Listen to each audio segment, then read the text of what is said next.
या राज्याचे उपमुख्यमंत्री स्वर्गीय अजितदादा पवार यांचं दुर्दैवी अपघाताने त्या ठिकाणी निधन झालं आणि त्यानंतर राष्ट्रवादी काँग्रेस पक्षाच्या वतीने कालच आम्हाला लेखीपत्र त्या ठिकाणी आलेलं आहे आणि फोन पण आलेला आहेत.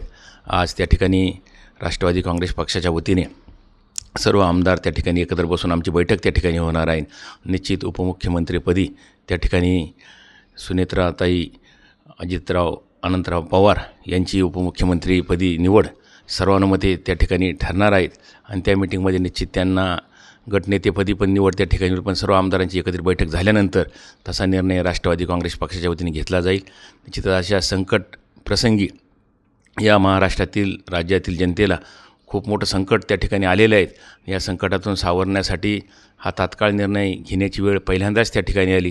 सर्वांच्या डोळ्यामध्ये अश्रू असतानासुद्धा इतका तात्काळ निर्णय या पुढं अधिवेशन पण असल्यामुळंच त्या ठिकाणी राष्ट्रवादी काँग्रेस पक्षाने त्या ठिकाणी मागणी केली आणि या महायुतीमध्ये दादांनी खूप काम त्या ठिकाणी केलेलं आहे. या राज्यामध्ये दादांचा प्रत्येक घराघरामध्ये कार्यकर्ता त्या ठिकाणी आहेत. निश्चित ही दुर्दैवी घटना झालेली असल्यामुळं त्या ठिकाणी सर्वानुमते असा निर्णय घेऊन त्या ठिकाणी सुनेत्राताईला त्या ठिकाणी आपण उपमुख्यमंत्रीपदाची शपथ देण्यासाठी आम्ही सर्वानुमते त्या ठिकाणी पाठिंबा देऊ.